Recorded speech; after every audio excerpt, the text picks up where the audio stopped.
Welcome to the Vintage Ballers podcast. I'm your host, Brad Carino, and on today's episode, we have Todd Blyleven joining the show.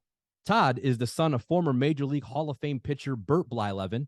He played multiple years in the minor leagues and also was a baseball scout.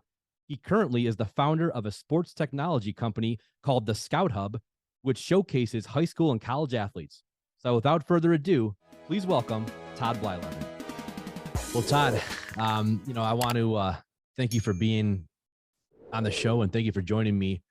You know, obviously me and you have known each other for a while now, and it's been a long time coming to get you on the show because I know I've been saying this for like 6 months. So it's good to have you on. And I kind of want to take it back to your childhood to start and, you know, growing up. And I think you were born in Minnesota, correct? Yes, Edina, Minnesota. And is that right outside of Minneapolis? Yes, it's right in the Twin Cities there. Okay. Yeah. So give us that experience growing up there. And of course, we know your father, the famous, Bert Blyleven, one of the greatest pitchers of all time in MLB history. So what was it like growing up with a father that famous? And what was it like being introduced to baseball at that young of an age? Well, I mean, I always say it was a different life. You know, I got a chance to run around with all the greatest players in the game at the time, my heroes, and at the time, they felt like they were my brothers or my uncles. They were my, second or third or fourth or fifth dads, and I remember, really the first memories were when my dad was with the Texas Rangers, and I'd be running around, the clubhouse with like Doc Ellis and, just out in the field playing catch, and then, move on to the Pittsburgh Pirates in 1979. And, I was the bat boy. I had bright red hair. I had freckles. They used to call me Tomato Face. That was my nickname. And man, it was so much fun. And, Dave Parker and Willie Stargill, those guys they were my idols. I mean, I used to swing on Dave Parker's arms, and he used to just come up and go, all right, let's go Tomato Face. And I'd get up there and I'd swing on his big old cannons. And I used to help Willie Stargill, Pops, hand out the gold stars and the hats. And it was surreal. I went out, I was hitting with those guys. And, I learned the little pop, snap, crackle, pop from Willie Stargill. And, and then there were a lot of other players, kids, and back then you were able to go on the field and be with your dad, during batting practice and things. And so I used to help the clubhouse guys out a lot, but man, we had so much fun. We played pickle down the tunnels and we ran the place. I mean, there were times we'd go hide, before the game started, we'd go up in the, center field bleachers up there, and we'd hide up there and we'd watch 3 innings of play, and then we'd sneak down and security would chase us. And, then they find out who we were. But yeah, it was so much fun. I mean, it was a different life. Yeah. I mean, Todd, talking about guys like Willie Stargill, for example, I mean, these are icons. These are legends, heroes of the game that when I grew up, they were already iconic. I grew up in the 80s and early in the 90s, and names like Willie Stargill, my dad would bring up, and Roberto Clemente and all those guys. And that was his era, and guys like Sandy Koufax, and you go on and on. Of course, your dad being one of them. So it's like to hear some of these names and to know that you knew these guys personally. I mean, that's a once in a lifetime experience that not many people have, obviously. And how did that transform you as a young kid? Like, how did you relate to other kids your age who didn't have famous dads like that?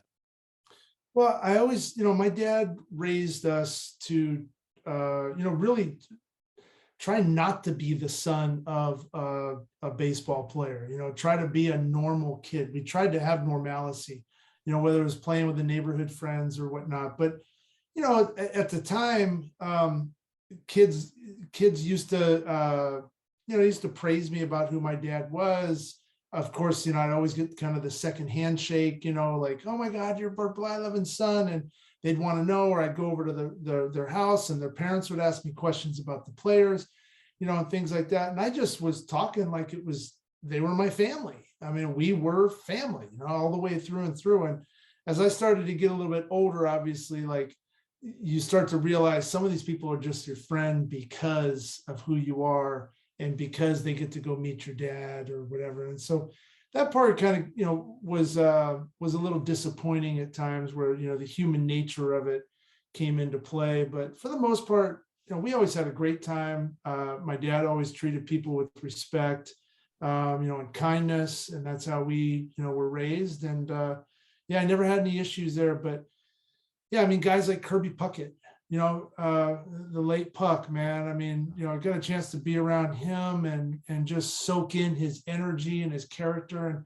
that was the really cool part. I think the biggest lesson I learned growing up in the clubhouse was you really learned what an athlete at that caliber and that mindset of win, win, win, how they go about their day, their routine, their focus on going from having a great conversation and laughing to, okay, I got to put my helmet on. I'm putting my BGs on. I'm grabbing my bat. I'm, pine tarring it up.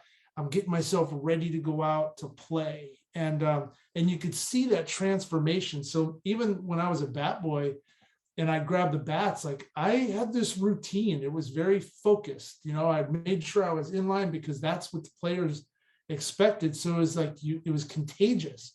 And then when they lose, all of a sudden, like everything's quiet, So when my dad was with the Pirates, like when they would win, I mean, Sister Sledge or whoever was coming in to the clubhouse, people were partying and all this stuff. And then when they would lose, it was like, all right, grab your plate of food. You're just going to eat it up. Let's get dressed and let's go. Like we do not deal well with losing.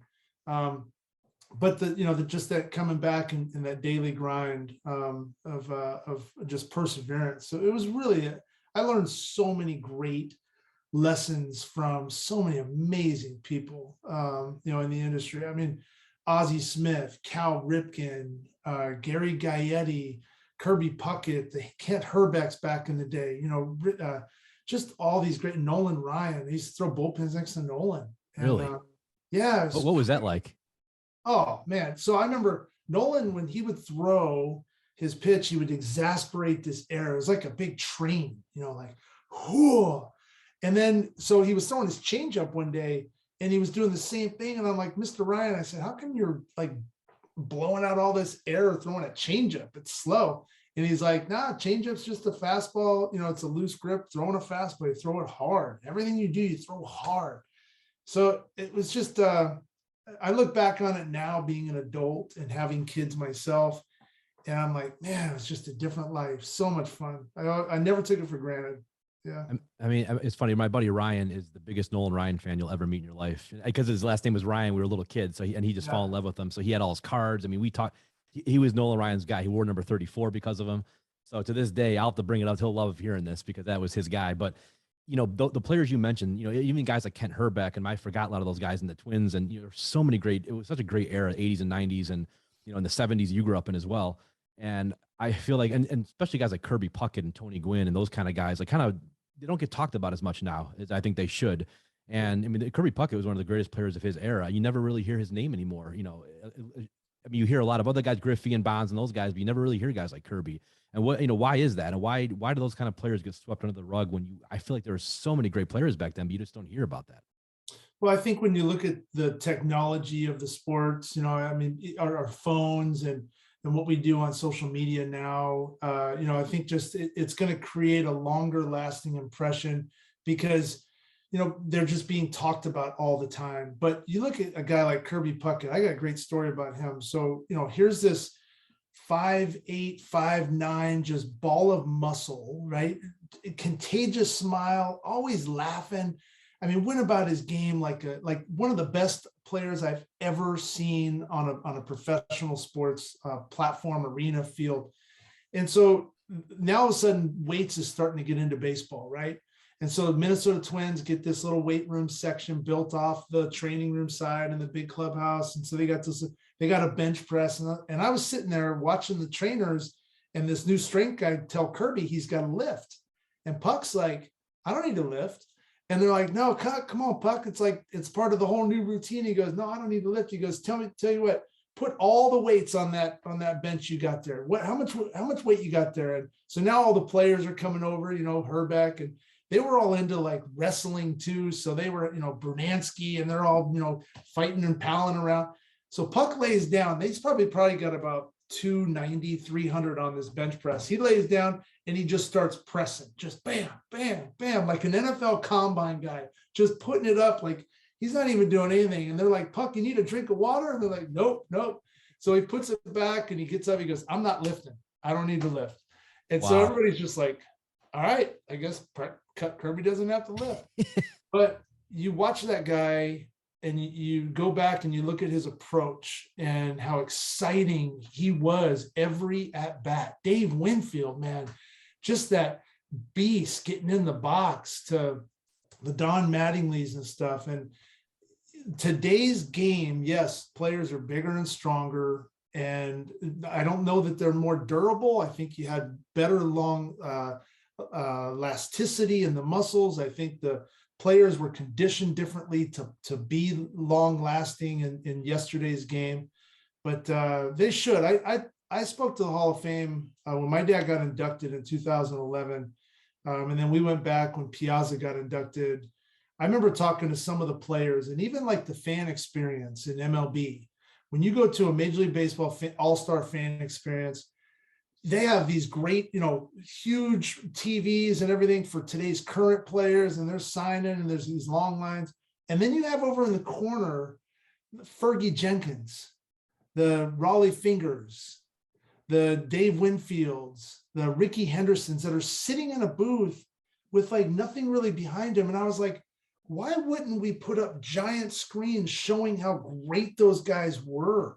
It showed the speed of Ricky Henderson like nonstop, and I mean, these are some phenomenal athletes that I think just kind of get left behind, and they're Hall of Famers. They're the best that played in our era. And it's the reason I love the game, and it's the reason that my son loves the game now, is because of those great athletes and great men. So I wish that Major League Baseball, sports in general, would come back to those players and show how great they were. And but yeah, unfortunately, it just is what it is. I think social media kind of takes over, and you talk about what's current. So yeah, I agree, and that's a great way to look at it. I think back, I mean, I'm from Cleveland, so I was a diehard Indians fan. Of course, still am a fan now as the Guardians. And that back then, when I grew up in the 90s, especially, we had Lofton, Baerga, Bell, Murray, Sereno, Tomey, Ramirez. I mean, they were loaded. I mean, it was literally an all-star team from like 1 to 7, basically. You had all-stars at every position. And we didn't have an ace at that time. A true Earl Hershiser, and those guys were out of their prime. Dennis Martinez, they were a little bit older. So we never had a true ace. Otherwise, we probably would have won 2 or 3 World Series back then. We made a couple. But growing up and going to the stadium with my dad as a kid, the old stadium, old Cleveland Stadium, there was nobody there. There's just before they had all those guys. You know how that was, yeah. So, and I want to get into your experience in Cleveland too, but there was nobody there. And I remember there was a guy, we had Julio Franco at the time. And there was a guy who would sit in the stands, he'd go, Julio, and everyone in Cleveland still says it. We still laugh about it 30-some years later. But you could hear him because there was only like 5,000 people at the stadium. And then they move into the new stadium at the time, Jacobs Field. And Todd, it was unbelievable. Sold out every game, made multiple World Series, should have won one, but we unfortunately didn't. I think we held at one time the most consecutive salts in MLB history. I think it was 455 or whatever it was. So, and at that time, the Browns had left. So we only had the Cavs, and the Cavs were kind of on a downswing before LeBron. So it was the Indians. It was an Indians town at that time. And I'll tell you what, I fell in love with baseball. Like it was everything back then. And to go, I was at a game one time, Todd, I'll never forget. And we talk about players that are all, kind of forgotten. And now Manny's not forgotten, and neither really is Jim Tomey. But Jim, at the time, they were hitting back-to-back in the lineup. And we were facing John Wetland, closer back in the 90s for the Rangers. Great closer. So we were down 1-0. Whole game, I mean, the whole team, we couldn't hit. And we're thinking, out of all the games we go to, they had scored a run the whole game. So it was like 1 out, bottom of the 9th. Manny, boom, home run, 1-1. Next batter, Tomey, boom, home run, game over. And we're just like, wow. And that's what it was. And I just, as a little kid, 10, 12, 13 years old, I just fell in love with the game. And I just, to this day, I'll always love it. But those memories to me, and you were at the beginning of all that back in the 70s and 80s, but to me, it carried through the 90s. And I know there's a lot of controversy with the steroids, but even so, to me, the sport was it was so much fun to watch. It was such a great sport, and it still is. But I just wish a lot of those players in the era, the guys and the guys who weren't involved with the steroids, would get more credit than they deserve. And you just don't see it, unfortunately. Yeah, no, you're right. I mean, back then you had your Andre Thorntons, your Joe Charbonneaus, Rick Sutcliffe, Rick Sutcliffe, wow. Yeah. Lenny Barker. I mean, Cleveland had a good little set. I remember Mel Hall. Mel Hall was, I think that's how the movie Major League, when you got Wesley Snipes, playing, I think it's Wesley Snipes, right? Yeah, it is Wesley Snipes. Yep. Yeah. Playing. Yep. Mel Hall used to always have his batting gloves sticking out of his back pocket. And I loved Mel Hall. So I wanted to be Mel Hall. So I used to stick my batting gloves in my back pocket, but I asked him one day, I said, how come you do that? And he goes, so when I'm stealing a base, they just see me waving goodbye. And I'm like, no way. So now Major League, fast forward and all this other stuff, he's getting his gloves on and all this stuff. I put him up on the wall. But yeah, such a great time. I mean, Cleveland, those diehard fans, people in Cleveland, just rock solid Americans. Like, they're just awesome people. So my dad loved playing there. Yeah. And what was your experience? Like I was telling you the other day, my brother and his best friend, they're both great athletes. Actually, my brother was a Hall of Fame basketball player for his high school and college, and his best friend was a Hall of Fame catcher and then played in the minors for many years. So, and I told you he knew guys like Charles Johnson and all those guys, Jim Parquet and a ton of guys in the 90s. So he said, I faced Todd. He goes, I know I did. I'm positive I did. He goes, you got to tell him that. So I think it was some kind of hot stove league, but his name is Brett Miche. And I want to give Brett a quick shout out. My dad always says he was the best defensive high school and college catcher he's ever seen. I mean, he was unbelievable. Unfortunately, injuries in the 90s when he was in the minors kind of derailed his career, but he played, I think, AA for a while. The long story short, we talked, I told him I was going to have you on the podcast, and he's like, I know I faced Todd, like sometime in the 80s. Like, you can't remember exactly when it was, but it was pretty cool to hear that. And what are your memories? What are some of your favorite memories of Cleveland back at that time?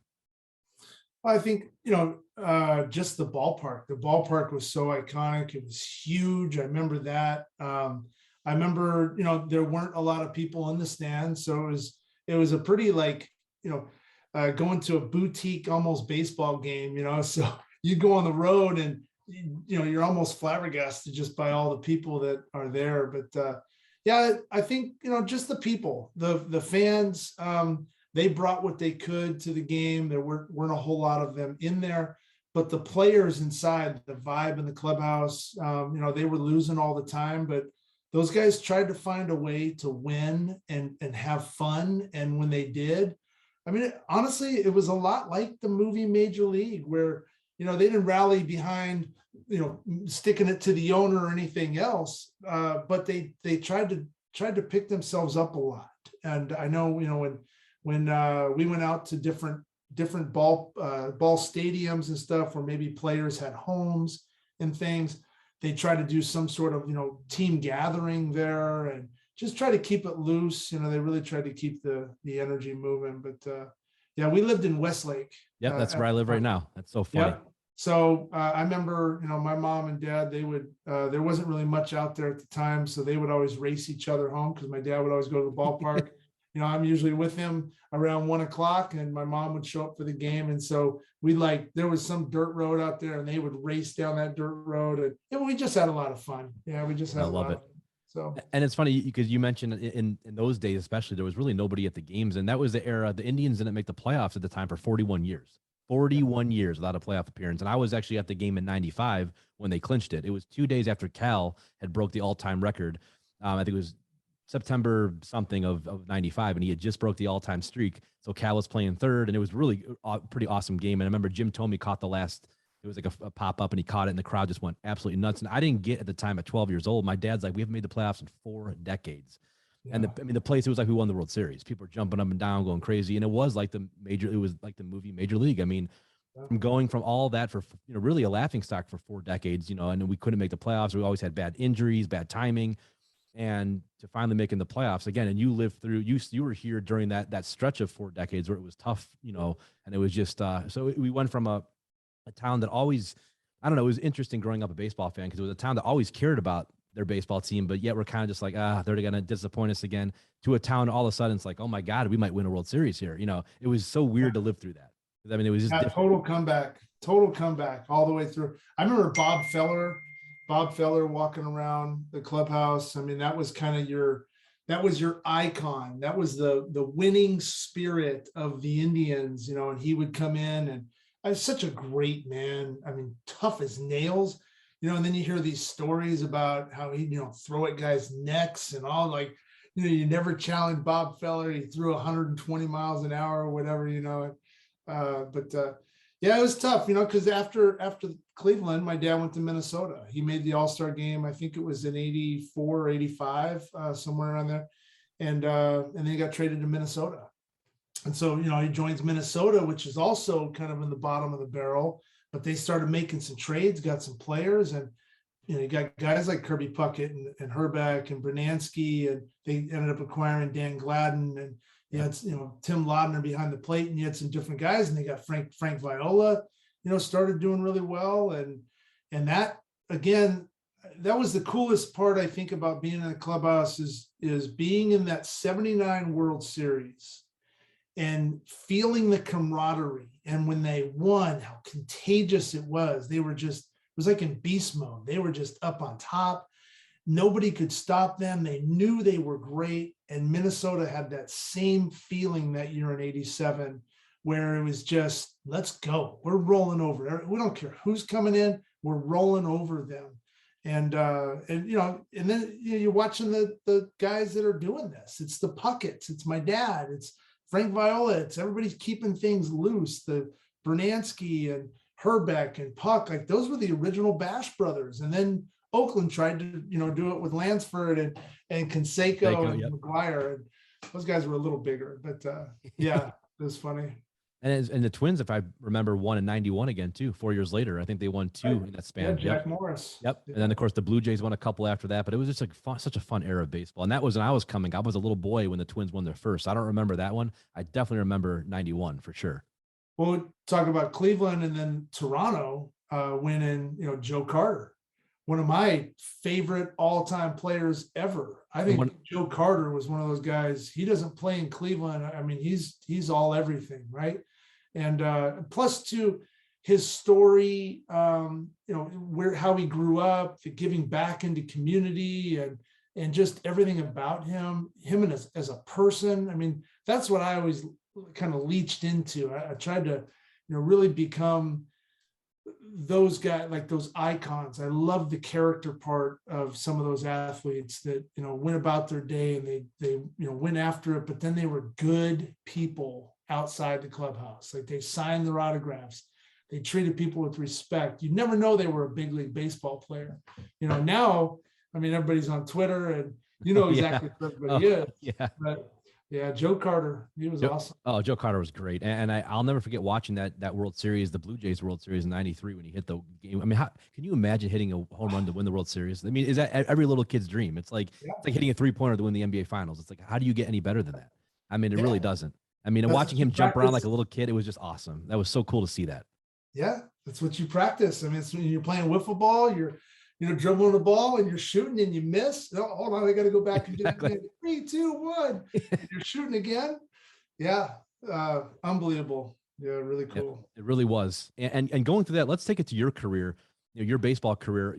What did you always want to play baseball? I'm assuming just because being around the game, or was it something that came on later in life? So I loved all sports. I mean, I played soccer when I was younger, just for a couple of years. I kind of dabbled in some things, basketball. I played hockey, football, but mostly when I got to high school, it was football and baseball, and I was pretty good at both. And I wanted to, I was a quarterback, had some school interests there from the quarterback side. I love the mentality of football, probably because of my icons that I loved growing up, watching and being around guys like, Willie Stargill and Puck and Dave Winfield, and just some of these dudes that were men amongst boys at the highest level of competition. And I love their mentality of gameplay. I think that's why I love football. But I had a buddy that was a year ahead of me, a phenomenal left-handed hitter, right-handed pitcher, and he signed to go to a big school. And he ended up, he was a quarterback as well at another high school, and he fell on his shoulder, completely blew it out. Baseball career was done. Everything was done. And my dad said, hey, this might be something we want to learn from. So what do you want to do? Because it was 2 different training routines. I'd go in the weight room for football and I'd lift, and then with baseball, we weren't lifting. So my arm would go through like a dead period, plus the rotation of the football compared to the release on the baseball was different. So I chose baseball. That was always my love. So, and getting drafted out of high school, which was a cool experience. I think, for me, on the recruiting side, college recruiting was a little different back then. That you you didn't have as much travel ball. You didn't have as much, like, even, you didn't have the 7-on-7s. You didn't have all the summer leagues in basketball. Like, you played multiple sports, and usually they came out to watch you play either in some specialized league that you were, like, I played scout ball. So it was run by Major League Baseball. It was a scout team run by Major League Scouts, invite only thing. You didn't pay anything because Major League Baseball was paying, but it was the best players in, like, I was in Orange County, California. Best players in Orange County, LA County would all play for 18 innings up at LA City College or something one Sunday afternoon. And so it was, you got into that piece where the recruiting part, colleges just knew who you were because you were one of the best players. You played Connie Mack in summer ball. That was the travel ball. That was the perfect game. All-American event was playing Connie Mack baseball. And so it's just a little bit different, but yeah, I love baseball. I love football. Baseball, got drafted. I had a chance, scouts were coming in the home. My parents wanted, first round money or go to school. I didn't really want to go to school at the time.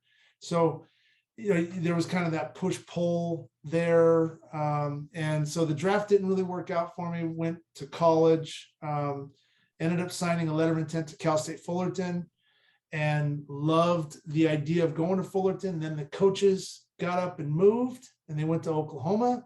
So then I went to OU. I didn't really care for it. And it wasn't the school part I didn't really care for. It was just different. I think mentally, I was 17. I was a young graduate. Didn't really want to move away from home that far. I was, kind of getting used to the idea. I was a month away from entering classes at Fullerton. And so I ended up coming back, went to a JC. We won state. I think 17 of us got drafted that year. Wow. I ended up at Fresno State last year, got drafted, and then I went into the Angel organization. So my career was a lot like it is today with kids jumping in the transfer portal. I was like bouncing everywhere. I didn't do it on purpose. It just seemed to happen that way for me. And I didn't have a ton of guidance. I mean, my dad was in the big leagues. He got to the big leagues when he was 19. He was drafted in 1969 with the Twins.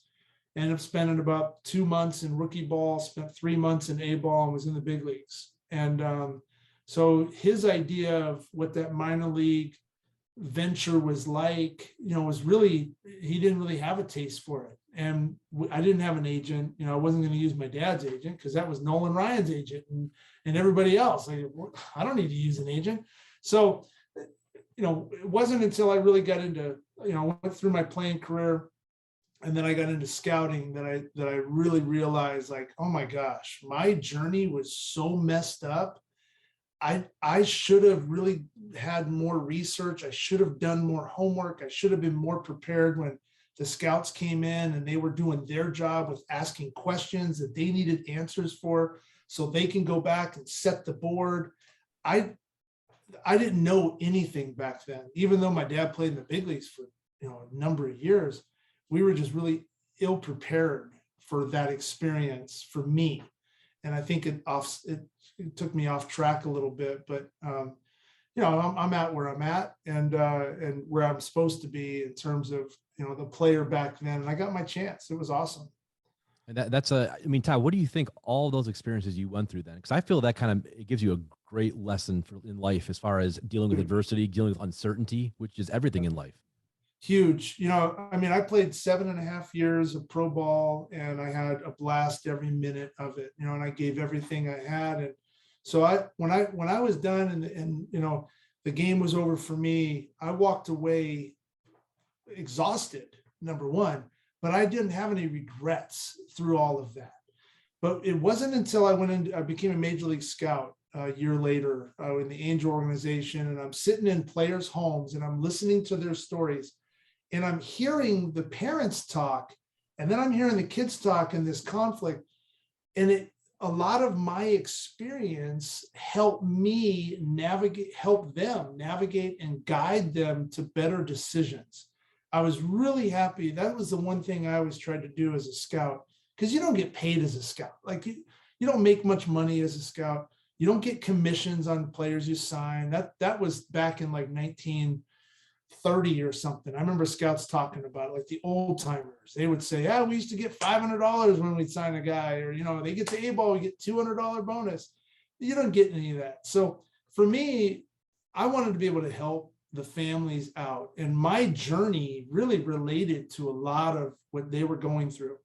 They were overpricing their kids, and me just saying, "Hey, you got to take your kid out of say Santa Rosa, California, or Phoenix, Arizona, and what is he on a grand stage? What is he going to be able to do and compete against Dominican Republicans and Australians and Venezuelans and everything in the game? How does he compete?" And that's hard, because unless you're going and traveling all over the country like some of these athletes are today, you really don't know what New Yorkers are like, on the baseball field, or what a kid from Washington is like, and how that game is played. So for me, I tried to educate as much as I could, and I would share my story, especially with the parents. And it helped a lot of guys out. I was really successful as a major league scout. I really enjoyed doing that job. If you can give anybody advice right now who is currently a scout, what would you tell them? I would tell them to make sure that when they go into a player's home or they go to a game, don't lose that touch of reality, the empathy part. Know that the parents are sitting there in the stands scared to death because they can see you. They see you watching their kid. Don't be afraid to smile to them or be approachable to kids that have questions or parents that may have questions. I know we're there to do a job. I got to focus. I got to get my stuff done, but I'm getting that done within pitches. Most of the time I'm sitting there, I'm thinking about the next game I got to go to. Someone comes up. I've just seen too many scouts be unapproachable in the game. Even college coaches, sometimes they're unapproachable. Don't lose that, because you might change that one person's perspective on how the game is played or who you are or your level of play. And all of a sudden now they have this appreciation because you spent 30 seconds to them talking about why that pitcher is good. And I get it. They don't always want to show their hand and everything, because scouts don't know. The draft is so unpredictable in every sport. Yeah. You never know where you're going. That's why it's so exciting to watch. But don't lose that, and then when you go into the homes, really try to get to know the kid. Don't just go through your guideline of, I got to get these questions, and think that you're better or bigger than what they are. Those people work hard in that home. That kid has busted his tail to get where he's at. Show appreciation to it. Do your job. Help them figure some things out. A lot of times they have agents now. You're not really, especially those high round guys, being an amateur scout or an area scout, you're definitely not going to be dealing with those agents. Those agents are going to work with your scouting director, your office, your front office. They've already got maybe some preset deals done. So become a friend, because that kid, if you sign that kid's yours. And when that kid comes home, call the coach up, he was an A-ball or AA, and say, "Hey, what do you got on this kid? How was his hitting? What does he need to work on?" You want to be able to go back to that family. They'll invite you over for steak dinners or whatever they can serve you, and maybe it's tacos, I don't know, whatever. But that part I loved about the game was being able to give back and really help today's athletes succeed. That's excellent advice. And I think you touched on something, kind of keeping the empathy for where they are, because oftentimes in anything in life, we kind of forget about that, where someone else is on their path. And you've been through. See, that's why I think you would make a great scout, and you probably did, is the fact that you had been through it before. You knew what it was like, and you saw from two angles. You had the dad who was the famous major league player, and then you also had your own path of having to kind of traverse, making a lot of different decisions at a young age. So you saw it from all different angles, and you have a very unique experience that most people will never have. And I think that probably gives you an advantage over a lot of other people, and especially what you're doing now. Well, of course, we're going to get into the Scout Hub in a little bit, but because you know it from so many different angles. Yeah, I never took for granted when my dad wanted to take me to the ballpark, or I got a chance to go into the front office and just pal around with some of the best GMs and managers and operations, and to know how difficult it is to run a ticket booth in professional sports, and to help them sort out tickets for tonight's game, or whatever that was. it's just, yeah, I appreciate every level of the game. And it really, it helped me appreciate even the parking attendants and what they did, to make sure that the cars were being parked. I mean, you just appreciate everybody's job. And it all kind of revolves. It's like a big circus, right? You're putting it on, everybody's got a responsibility and a role, and they're all trained well, and they're all doing their job. And at the end, there's the fans sitting there eating a hot dog and drinking a soda, watching your players play, man, and they get to go out and do their thing. And it's just awesome. So I love sports. Yeah. Todd, I was actually a suite runner at Jacobs Field back in it was 2000 and 2001. Wow. And so it was me and my buddy Ryan, the guy who was a big Nolan Ryan fan. He got me the job, and it was awesome because we were actually at the game. It was 2001, and that was the year the Mariners won like 116 games. They had Ichiro was a rookie. I thought he came in the league, and they were loaded. And it was a game they were up 14-2 against us on a Sunday night baseball game. So we were by the fifth inning, the majority of the stadium was gone, and so we're kind of walking around. All of a sudden, it's 14-5. And then it's 14-7, and then it's 14-10. So by the ninth inning, it's bases loaded. I think Omar Vizquel was up, bases loaded. I can't remember if Lofton was on or whoever. Anyways, he hits a triple down the line, and we tie the game. And we were all sitting there. I mean, there was only like probably 10,000 people left at the stadium, but they were going bonkers. And then, of course, we ended up winning in extra innings. It was the greatest comeback to this day in MLB history. And to watch that as an employee at the time, they didn't care if we were up in the suites because no one was there. Like, do whatever you want, we don't care.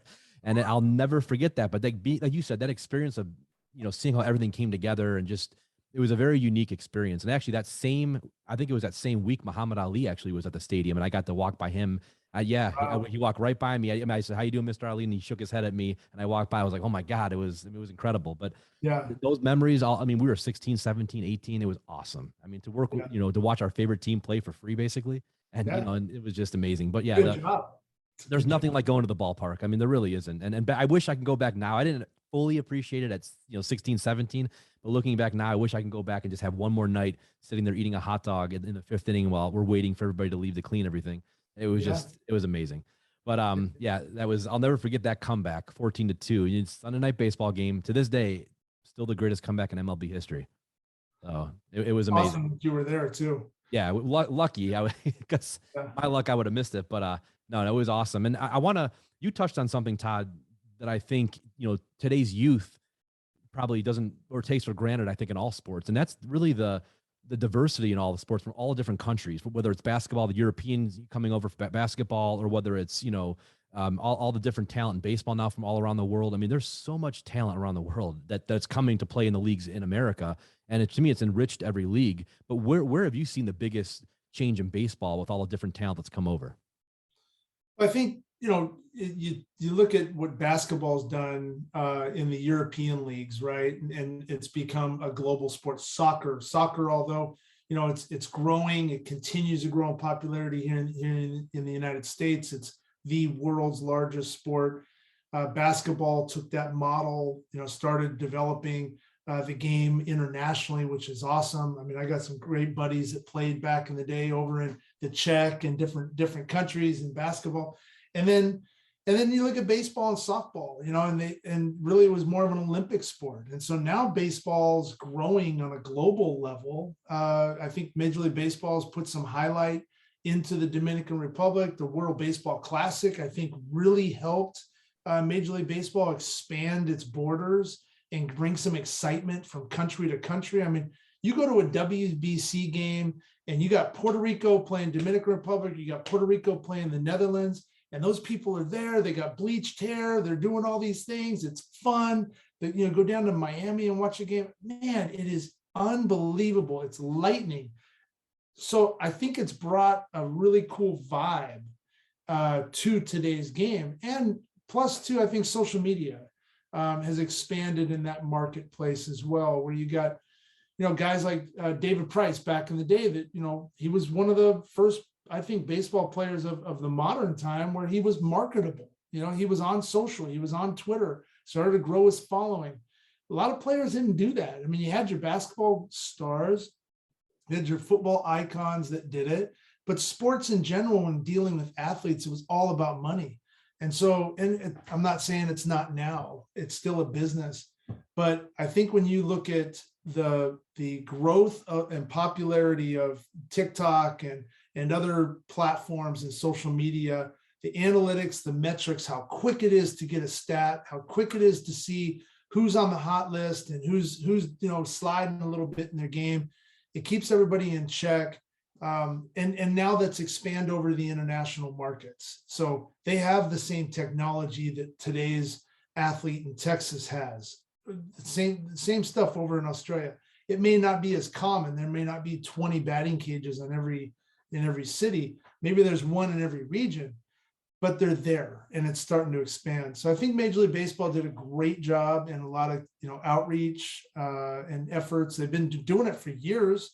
My dad used to go on tours over to Japan and over the Netherlands and Europe and trying to promote the game. I remember when I first signed, we had 3 players from Russia that literally were in the Russian army at the time, and they were able to come over. There was a movie with Jim Belushi that I think it was Jim Belushi. He ended up being the coach over there, and whatever. It was but those 3 guys were a result of that outreach. We had a guy from Nicaragua that was he was fighting in a war. 2 years before he's sitting in Phoenix, Arizona, throwing a baseball, playing for big old kid playing first base, and he's got a chance to play baseball here. And I think that was the coolest thing I ever got to see. And I know that it still happens today, and Major League Baseball's educating those players as they come over to the States. But when those players that aren't from our country, and they're sleeping on cots, whether it's in Dominican Republic or Peru, wherever that is, and they're sleeping on cots, and they come over here, and now they're staying at the DoubleTree, or they're staying at some nice Marriott or Hilton Resort or whatever. Man, they don't even they've got two to a room. They got like 10 guys in one room because they can't figure it out. They're not used to that. And you really appreciate where you've come from, what you currently have. I can go get in my truck. I can drive down the street. These guys can't. So I think it's really been, I think the game has adopted the cultures, the different ethnicities. That's the one thing in sports. There really isn't a black and white. There's not a brown and yellow. There's not a Christian or not. It's a brotherhood, or it's a sisterhood in sports. You appreciate who you are, the camaraderie. You both are out there sweating. You both have a common goal, and you start to rely on that. And it's just such an amazing feeling. I wish every single person in the whole world had to play on some team sport so they could just understand what that feels like. I think we'd have less problems in today's society. But I'll tell you what, I think Major League Baseball did a good job with spreading the borders. You made so many good points there. And I think the last point, especially playing on a team, like you just said, I think that camaraderie is one of the few areas in life that I can think of that really does, you kind of put your differences aside, and you just, especially if you're a fan too, when you're at the game, you're all rooting for the same cause. You're all rooting for the same team. So there's no, it's really an incredible experience that brings people together in a very interesting way that you wouldn't, that you don't really have in other areas of life necessarily, besides maybe music. I mean, there's not many other things that really bring people together like that. So, and sports, unlike music, we all like different types of music. So you might not be at the same concert I'm at, but sports, if you live in that city, we're all rooting for the same team. So anybody around you, typically is rooting for that same, whether it's a football, basketball, baseball, soccer, et cetera, hockey. So it's a very unique experience, I think. And I'm glad, I played on so many teams as a kid. I didn't play as much in high school. And my brother actually was a Hall of Fame, basketball player and a great pitcher too. I mean, he was a great, his best friend, the catcher, always says, you should have pitched in the major leagues, but he chose basketball. He loved basketball, was a 2-time MVP in college, et cetera. So I grew up around that team sports atmosphere, watching those two guys, him and his best friend play all the time. They're like your age, they're about a decade older than me. And so I had a very different approach to things. And then my dad, of course, who also, it's funny because he loved your dad, which is why when I first met you, I'm like, I got to tell my dad, because he loved Bert Blyleven. That's all. I mean, he's one of his favorite pitchers of all time. His curveball. I mean, he would go on about him. When I told him that having you on the podcast, he goes, oh, you got to tell Todd this, tell him that. So he'll get a kick out of this. He goes, please tell Todd, tell his dad he's one of my favorite players of all time. Like, I will, trust me. I mean, he would go down to the games and see your dad. He was down at those games. So he was that kind of fan. He was hardcore. But having that passion for my dad and my brother, around me, and my brother's best friend, I grew up with nothing but sports. It's all I knew at 5, 6, 7, 8 years old. So it was kind of just, to me, it was like, But like you said, a lot of people don't really experience that as much. And I think we always look at the negatives of sports, but there's so many positive of sports that people forget about. And that is one of them, Todd. You bring up a great point about bringing people together. You just don't see it in a lot of other areas of life. That's right. No, you don't, unfortunately. And like you said, it's the one arena or one platform where you can get all mixes of life, of all different, economical backgrounds, everybody together, watching a group of people having one common goal to win, and you're cheering and rooting these people. You don't know who they are. I mean, yeah, you're watching them following on social, but you don't know what they do. You don't know how they talk to their friends. You have no clue. But man, they got that jersey on. They're representing your town. They represent you. Like, I'm going to go to work tomorrow and I'm going to talk about what, these guys did on the court or on the football field or whatever. I mean, so it's, sports is awesome. It brings so many different, so many pieces, things into the house. Like my son, Dylan grew up in a, sports family, of course, like you. And we never really tried to pressure him to play. And he played multiple sports and he loved baseball. That's his passion. He played Friday Night Lights, football, flag football and all that stuff. But he loves baseball. He's going to college. He plays baseball here in the fall. But he loves the game. He loves the sport of it. He loves being around it. He loves the culture of it. He loves all sports. He's a huge basketball, huge football fan. He loves diving into who the players are and the jerseys. He's a big Baltimore Ravens fan, loves Lamar Jackson. But so they got to sign him. I know. Yeah, that's it. I'm a Browns fan, so like we're kind of watching from here, like, whoa, are they gonna? It's kind of getting a little bit dicey there, and we've had our own issues in Cleveland. That's a whole different story. But yeah, with them, it's interesting watching that right now because that's gonna be. But anyways, not to get off topic, but that's funny. Yeah. Todd, going back to that era, last question I want to get into before we get into Scout Hub, going back to the 70s, 80s, 90s, that whole era of baseball, because one of the golden eras of any sport. The guys you saw personally up close, who, in your opinion, give me 2 or 3 of the greatest talents you ever saw? Well, I've already mentioned a couple of them, right? So Willie Stargill, I thought, just was the best. His character, his approach to the plate, his game after game. I don't know that you could be better than Willie Stargill. The person he was, how he treated people. I mean, just everybody loved him. Kirby Puckett was another one. I mean, these guys were my idols. They're my uncles. They're ones that I used to love being around. And Ricky Henderson. Ricky Henderson was one that I loved. You get on the base path and man, he's lethal. You don't know when he's going. He maybe wasn't the fastest runner at the end, but the quickest time. To the Nolan Ryans. I mean, I could go on and on probably, but the Nolan Ryans, my dad, I loved watching my dad compete. I used to have to, follow him as he was, running up, and he was a big runner. He loved distance running. But, my dad's on the all-time list for me naturally because I got to see how he became a father, how he became a friend to friends, how he helped in community, how he gave back to, a lot of kids, how he went and visited hospitals. I mean, he was a outward, like the Bert Blyleven personal story of who he is. He's tremendous in the community. But as an athlete, he's that guy that managers were afraid to go out and talk to. Like managers would tell me, like later in life, I'd be in Minnesota and I'd be talking to Tom Keller. They're like, man, we hated going out and talking to your dad. God forbid we're getting ready to pull him out because your dad would he'd point at you and say, no, you better go back in that dugout. I'm not coming out of this game. He was a warrior, on the mound and towed up. And you watch some of those old films, the footage of him, and you can just see the grimace and that's old school sports. That's grinding, that's how it was supposed to be played. And I think when you look at all those athletes, I mean, they were all phenomenal. They're all great. They got to the highest level and a lot, especially the guys that stayed there and made an impact in the game where you're like, hey, I want to be that guy, Manny Ramirez and the stories of Jim Thome, and you're watching them, and just the stories that carry on for life.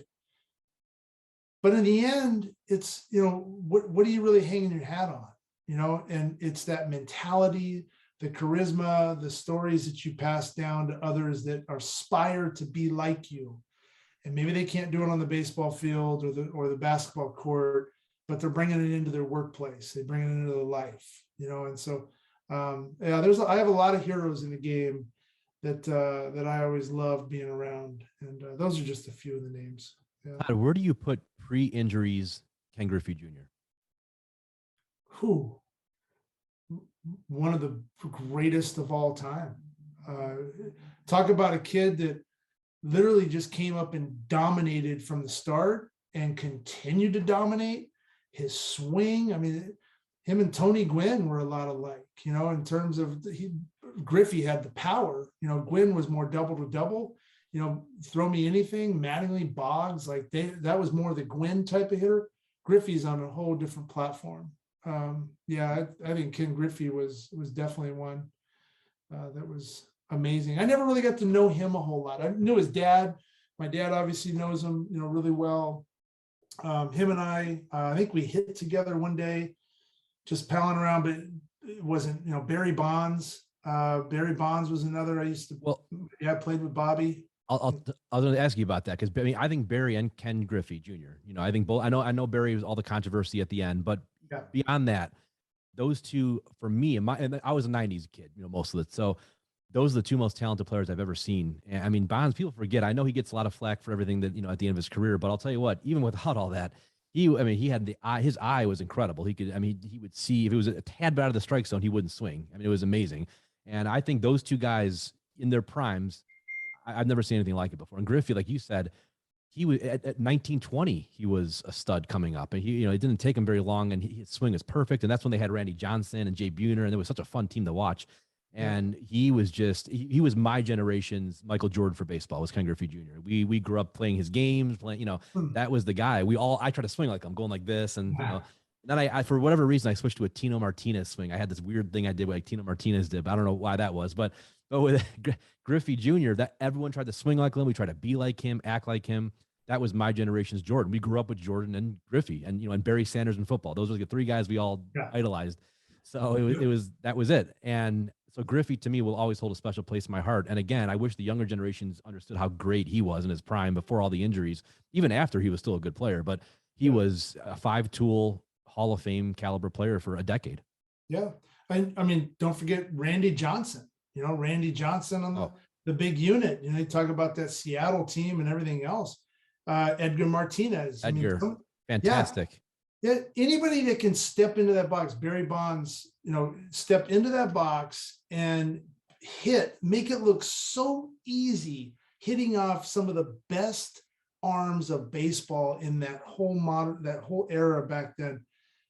Crazy. You have to be so talented to be able to hit a ball, number one, let alone it coming in at 94, moving, and be able to hit the ball out and make it look like, it's just another day. I'm just doing it. So my dad and especially my brother's best friend who played in the minors like you did, said hitting a baseball is the toughest thing you'll ever do in sports. Hitting it at a high level is the toughest thing you will do. He's like, it's that tough. And my dad always said that as a little kid. Of all the things you could do in sports, and there's a lot of tough positions to play in different sports, but he goes, hitting a baseball consistently, like the guys who hit like 290, 300, 310, he's like, those guys are unbelievable. You don't know how hard that really is to do on a nightly basis. Yeah, no, without a doubt. And all the practices and, the 10,000 swings and everything they're doing every week to try to perfect their game and stay consistent. It's incredible, but there's a lot of God-gifted ability too that comes into that. Like my son is a switch hitting catcher and he's phenomenal. He might be the one Blyleven that can hit, and go far in this game as a player, There's a reason my dad and I were pitchers, couldn't hit. Although I was pretty good in high school and I could hit the ball in college, but yeah, pro ball is different. You're supposed to get better through generations. So your son's going to maybe take it to a next level. That's great. Hey, there you go. Yeah. It's funny. You mentioned Randy Johnson too. He's again, him and then Pedro Martinez in the late 90s. Like watching Pedro, Todd, for those like 4 or 5 seasons, he was almost unhittable. Like watching him pitch, and he was a tiny little guy. You would never think he'd have that kind of power, throwing 97, 98, and then throwing these crazy curveballs and his changeup was unbelievable.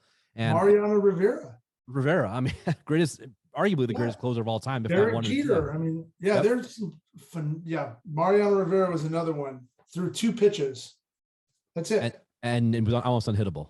I mean, yeah. Closer for the New York Yankees, the best team and best franchise in baseball, and just dominant. But all the way around, that's what's so cool too. I think when you look at today's game, you don't really have those players that are staying in now. You got Freddie Freeman, right? That was in Atlanta for so many years, and then he went over the Dodgers and all that stuff that's going on. But for the most part, you got a lot of players that bounce from town to town. So you're able to see, able to see some iconic star of your time come in and play at your park over the next couple of years, just because of all the trades and everything that goes on. So I think it's spread it out, which I think is exciting for the game. I agree. And a lot of people have different opinions on that for all sports, the bouncing around. I enjoy it overall just because it makes it interesting. And I think as long as there's not always these super teams, like, you can argue the Dodgers, and even, obviously in basketball, we had many super teams. So I know people get sick of some of that. And even the Patriots dynasty for years, even though it wasn't really a super team, but, it makes it interesting. I mean, and people, it's something to talk about, and it is what it is. And there's good and bad to everything. But I think we had the era for a long time where people kind of stayed around the same team for a decade plus, but now it's a different era. And I enjoy watching guys come and go. I prefer to keep my good players in Cleveland, of course, but beyond that, like, we just signed Jose Ramirez to a 7-year deal. We're ecstatic here because we love Jose. He's one of the best players in baseball right now.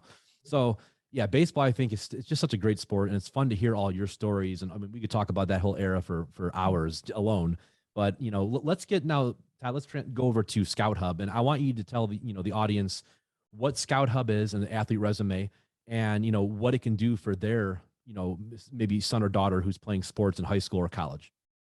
Yeah, so I started the Scout Hub about 2.5 years ago. I built a evaluation software, basically a baseball scouting app on iTunes that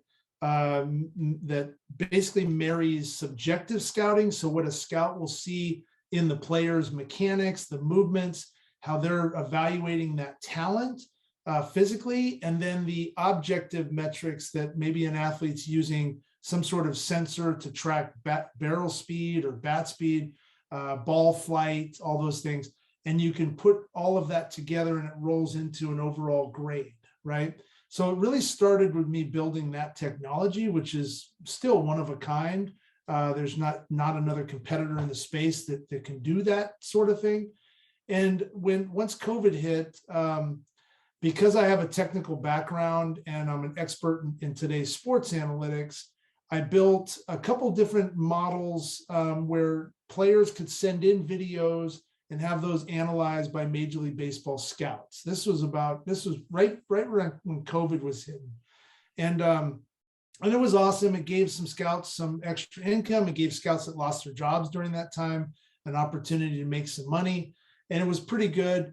And then it went into building evaluation software for organizations and programs, private coaches. So when you take your kid to a lesson, these coaches can evaluate their swing or their pitching motion on their phone.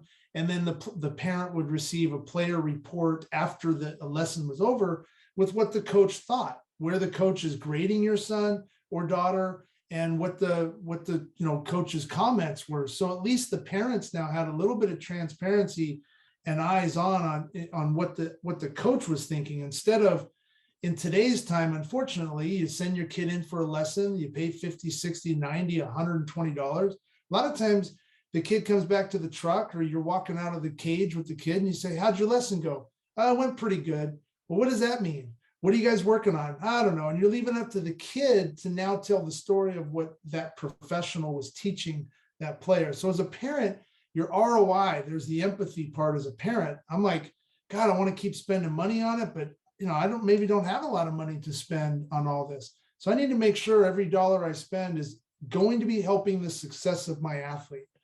And, I've gone through that journey with my own kids. And so Dylan was going through the recruiting process, and I started looking into promotional tools online to be able to help him showcase his game. He's a switch hitting catcher. He's got the lineage and everything else, but COVID really leveled everything out. He didn't really have the advantage anymore. You got kids in the transfer portal, so he's competing with 23, 24-year-old athletes in college that are already established. Here's a 17-year-old high school kid. So, and that happened in all sports. So the other piece to that, I wanted to give a promotional custom web page where parents like me could go in and add and update all of his information 24/7, add video. Dylan hits a home run. I want to be able to add that in because it's super important that I keep that updated all the time, add his metrics, testimonials, references, validation videos. So when he goes and runs the 60-yard dash, they can actually, the coach can see him run, which I think is really important. You can see the gait, you can see the sprint. So I wanted to be able to build something that was pretty cool that way that I could use to be able to promote into my network, which is pretty extensive in the college market. But then I was thinking, well, God, my neighbor's kid is doing the same thing. I'm going to make one for him. So that's where the athlete resume came into play. But it was one thing to give a custom web page to somebody, and then what do they do with it? So, I've been modifying this athlete resume page to where now it's the #1 world's best athlete marketing tool on the planet. The other cool part that I did with this is I kept the price at $60 for a one-time fee. I got hit up by so many different recruiting companies wanting $1,000, $2,000, $3,000, a couple $100 for all this stuff. And I just don't feel that a parent or player should have to pay that much money to help them get recruited when the technology and what we can build as former athletes and parents can give back to communities. So I built this athlete resume. I put it up on steroids. I took everything that everybody else was doing right. I put it all into one giant scrollable platform, one shareable URL that they can share with the college coaches. And then I have what I call a college search platform, where you have access to over 45,000 college coaches for $10 a month. So again, I'm keeping the price super low and affordable. I know I'm scaling. I'm in 6 different sports right now. I've got 3 more sports coming. So I'm in baseball, softball, basketball, both genders, soccer, both genders, golf, and football. So you can have access to over 10,000 football coaches using our college search platform. You have access to the athlete resume, which gives you the best marketing tool on the planet for really $70, gets you access to all of that. It's subscription based on the college search platform.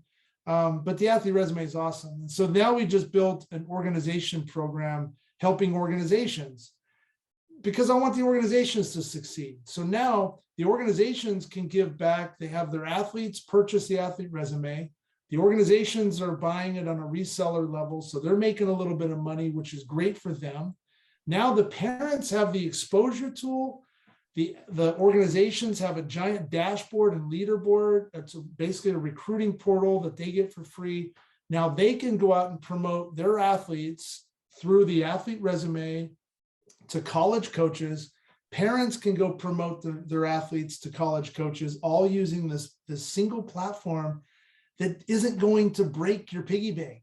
And it's so affordable, and we're scaling so far and wide. The guys like Kenny Thomas and I, we're going to be giving back to communities. I've got a whole outreach program to school districts and working with inner city communities. So that way those young men and women can have the exact same tool that their neighbors 2 miles up the road are going to have, and give them the all-star promotional items and the tools so they can promote their game and hopefully get an opportunity to be showcased to college coaches. Go spend your extra money on development. Go spend your extra money on going on vacation or buy dinner one night. Don't worry about that kind of stuff. So that's what we're doing. It's a big mission of mine to be able to give back to community, give back to our country, and just do whatever I can to give parents the opportunity to help their athletes succeed. Because at the end of the day, we want to smile. That's it. I want my kid to have a good time. He may not, or she may not play college sports, but maybe they made their high school varsity team. Maybe they played 2 years in high school, or maybe they just played through rec ball, but they had a good time. That's what my main mission is like we were talking about, leave the lasting impression of sports in a really positive way so they become a fan of sports later in life and can share those memories sitting on the couch with their kids and enjoy watching those beasts go and play and compete. Maybe they're going to be one of those beasts, so we're going to give every tool we have to try to help them do that. Todd, what are some of the tools on the athlete resume that excite people the most? A lot of the video sets. What's really cool about the athlete resume is you can add your bio information, your imagery, and all that stuff, some media outlets, but the videos are really cool because you can upload, up to 6 to 9, depending on the sport, 6 to 9 direct uploads right from your phone. You can put YouTube highlight videos in there, huddle links. So what I've done is I'm not in competition with anybody because I'm not a recruiting company. We're a sports technology company. We provide software, do-it-yourself models. So I'm adding a lot of different features where you can share your NCSA page or your place page or all your other recruiting pages. You can share all that stuff so the coaches have one platform to see you. It's basically a LinkedIn profile for sports athletes. That's what it is.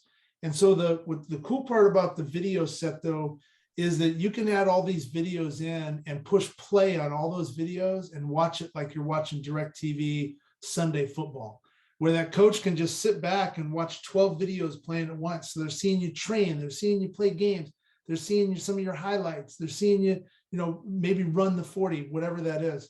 So that's a really cool feature. That's a really cool feature. And what other, like when you get people come to you and ask you questions, what are some of the 2 or 3 questions you get the most from parents, for example, when they come to you? Well, originally the biggest question was, what do I do with the resume? Which is why I built the college search platform. So now they have an access tool. I just put up a video to where, in sports recruiting, you really want to be able to think more of like a trifecta approach.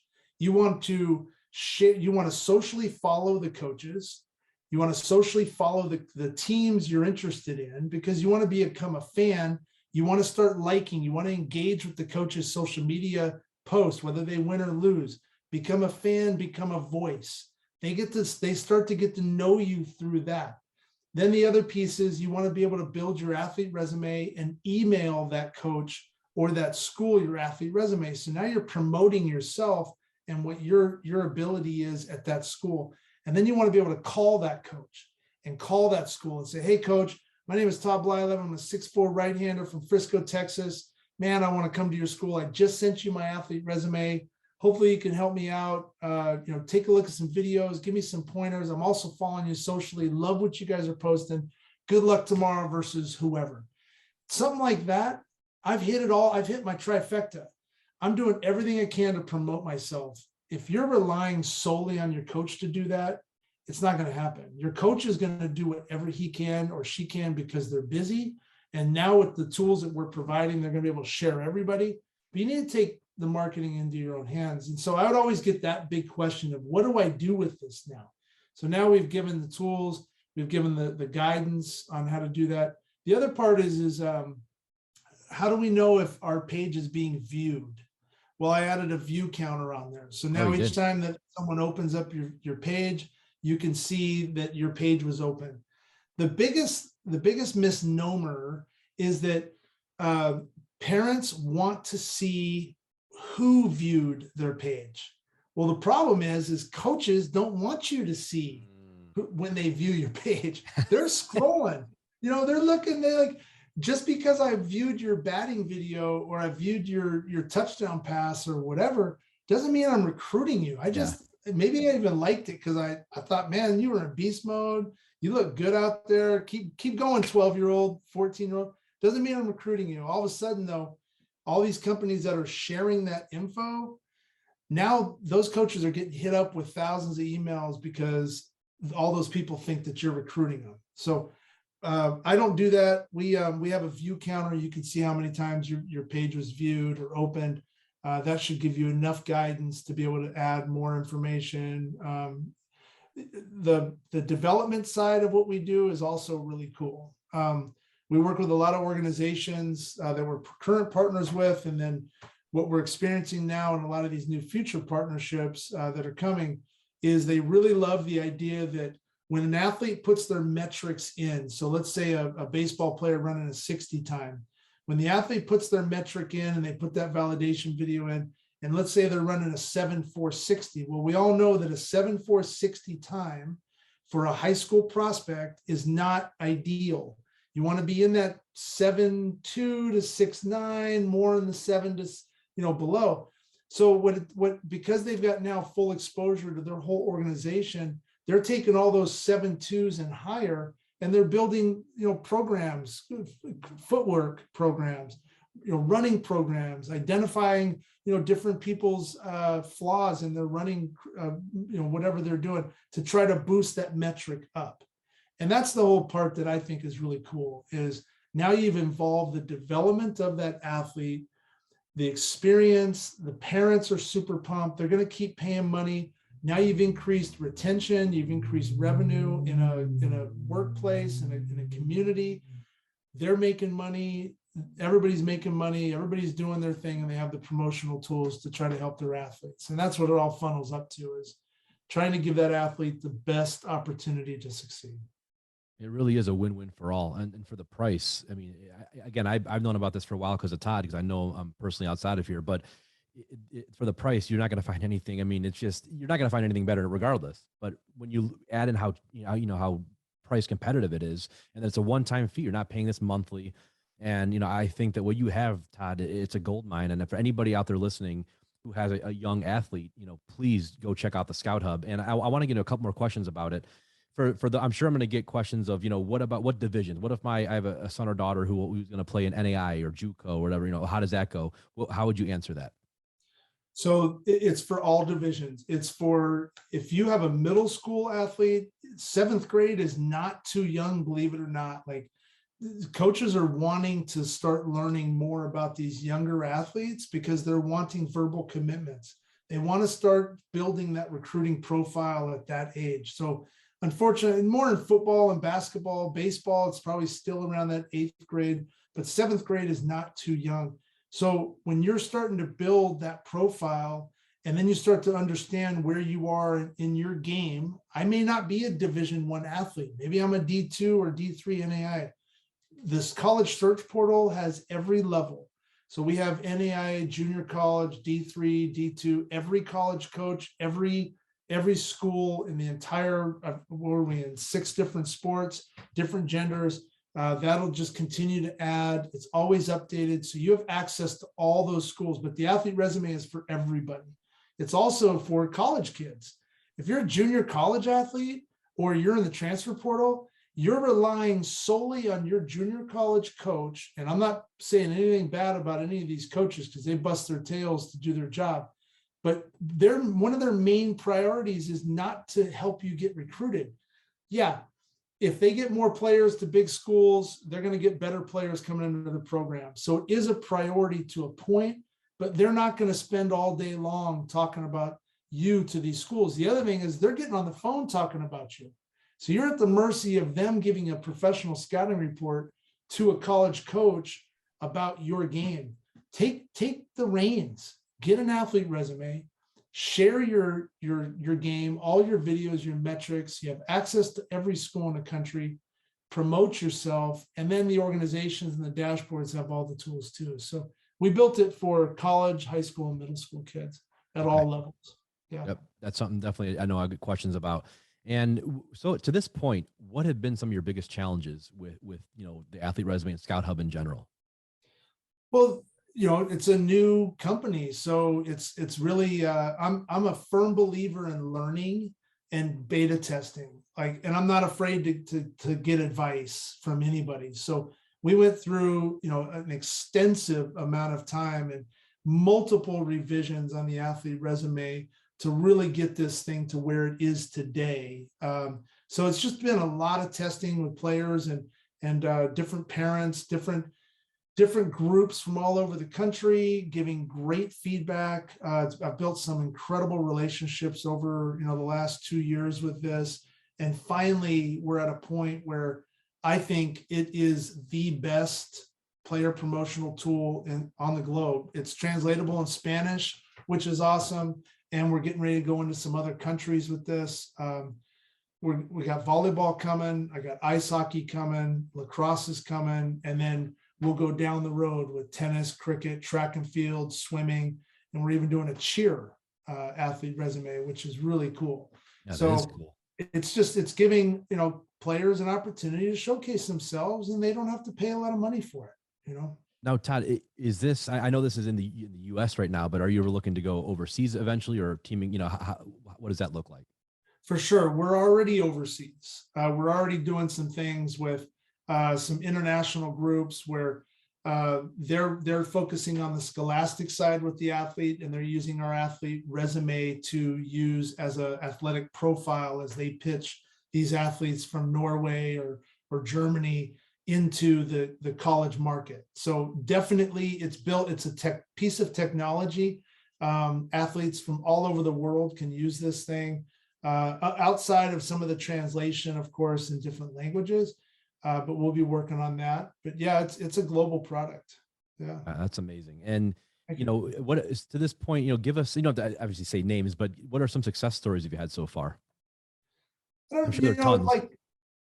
Yeah, it's really cool. We've got I don't know, probably, I guess, smaller success stories in terms of we worked with a group called SoCal Birds out in Orange County. They're a baseball group. Mike Cosgrove is the owner. He's kind of, groundbreaking. He's been a scout. He's done all these things on the development side with kids. Love the way he promotes his program and how he treats his players. But, we got 140 of their athletes. They're part of the organization program. I did a Zoom and had, I don't even know how many parents on there, 85 or so different families, and talking to them about the athlete resume. And again, it made me feel like I was scouting and I was in that room and I'm talking to these parents, and some of the questions were so elementary in my opinion, but they didn't know, they have 14, 15-year-old kids, and they're like, okay, what do we do with this now? What kind of video should we put in? So that part was really a cool story, because I was able to talk to even families on, hey, when you go to a game, don't just sit and watch. You're the marketing director of your son or daughter's playing opportunity. So get up, get some video, track some stats. Something cool happens or whatever, your son's getting ready to throw that 3-2-1 bucket in or whatever, and that's going to happen. Get ready to take that shot, and get that on video, because that's going to be an incredible highlight you're going to stick on his resume. So that part was really eye-opening to a lot of families. Don't just go and watch a game. Don't be a fan anymore. You got to be a parent. You got to put your work in. I-5 softball in Santa Clarita. These girls are unbelievable.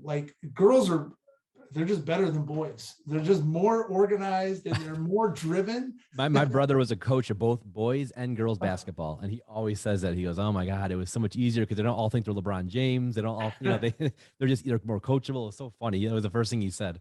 Yeah, and so I'll notice, because if we get a team on board, it'll take a while for the baseball athletes to start putting their information in, and usually their image is one of the last things they stick in.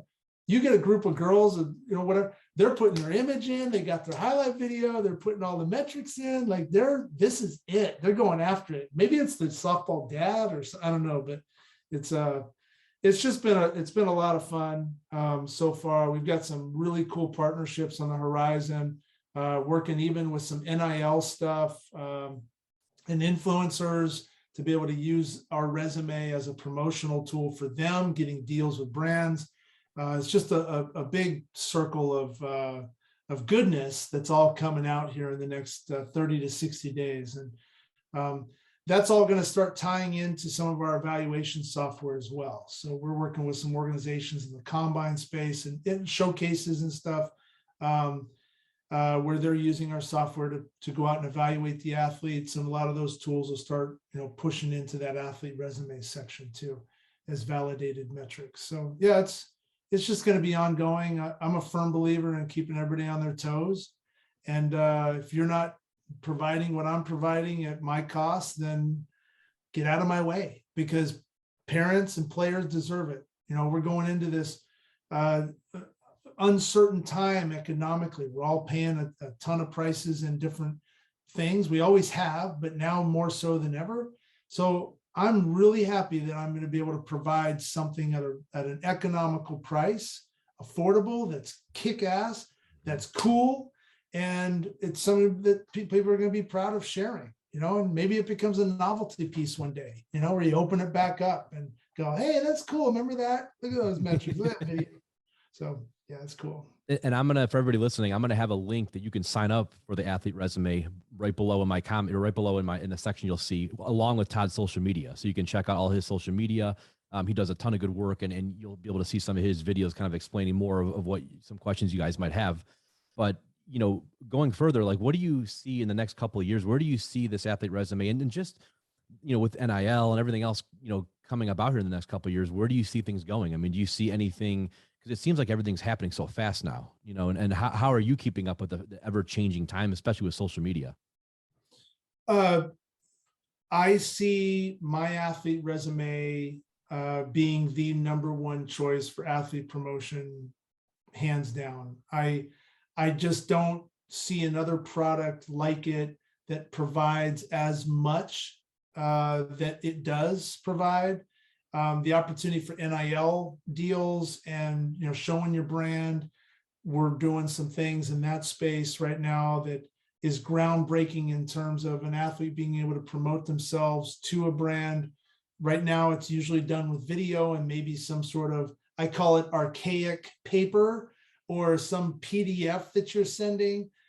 So we're doing some really cool stuff there, and I think that's going to be a game changer as well. And Todd, when you're looking at everything you've done to this point, I mean, it probably doesn't feel like it's only been 2-3 years. I mean, that's not that long of a time for everything you put together. Yeah, it's really been an interesting, fun ride. A lot of hours, a lot of grinding, behind the laptop, and a lot of conversations all over the globe, really, in multiple sport platforms. It's fun because I just built a women's soccer platform. And what I learned from building that, I took some of that and I applied it into baseball and softball because they needed it. So it seems like the more sports I get into, I start to dive a little bit more. Some are plug and play in terms of my development. Others, there's some really cool uniqueness to it that might affect baseball or football or basketball. So I'm modifying basketball right now. That's what I love about it too, is it's always changing. It's always being updated, which is really cool. And just to be able to stay with the times, I'm a huge fan of that. Yeah, it's been a lot of fun. I think right now, though, we're at a point where we're finally, in my opinion, at the starting line. We're really, I've got some sales reps in the mix right now. We'll start working with larger organizations, individual sales. It's been kind of a second tier effort level for me right now. Focus. It's been more about building relationships with organizations and brands to be able to attract the bigger mass of athletes. But certainly with the influencer model and everything else that we have, and we're able to pay. That's the other part. I'm not greedy. I'm giving up some points here to make sure that if someone's going to promote the Scout Hub and the way that I am and the culture of our company and who we are, our advisory board has multiple ethnicity groups. It's men and women. We are one big family. It's the full-on sports approach to everything. We are not greedy. So I want to make sure if someone's going to promote us, they're going to get paid for it and have fun with it. And it's going to be a really cool platform.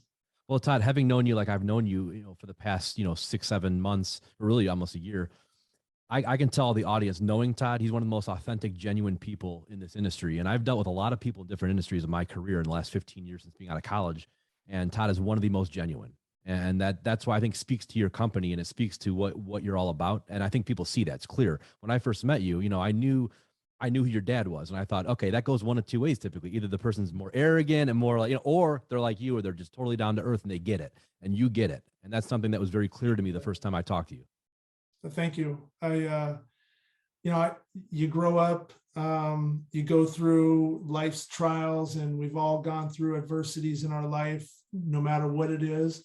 And with each adversity, each time I've gotten hit hard and knocked down, and you get back up, you dust your boots off. And for me, my driver and passion in life has always been my faith. It's always come back to that, and treating people with respect. I want the same respect I'm going to give to you. And I think this world just needs way more love in it. And I'm a big old country guy that, I'm not afraid to say that. I think that we just need to start treating people with more respect and kindness, and just giving back to those that need help, and just be able to be there and reach out to those people that need our assistance. We've all done a lot of things in our life, whether it's, I'm a construction worker and I've worked 20 years. There's experience there. What are you doing with any of that? There's kids that are trying to get into that field. How can you help them? How can you mentor maybe that one person that is down on their luck so bad? They're eating beans out of a can, trying to make that can last for 3 days. All of a sudden you spend 5 minutes with that individual, and you've changed their life. And I'm not saying that the athlete resume is going to change anybody's life, but that same mentality and the culture, and maybe the money we're bringing in can. Maybe the money we're bringing in, or that we're helping today's military, or law enforcement, or fire, or first responders, or our inner city programs and our community outreach efforts. Like, I think that we all can give back to this. And through my network and people that I'm surrounding myself with, it's a big rally right now, which is really awesome. I think we're in a great place as a culture. I know, the media spreads some bad stuff, but I think when you look at in community, I think we're all in a good place, and we're getting better. So as long as we keep learning from our adversities, right? Yep. Keep moving forward.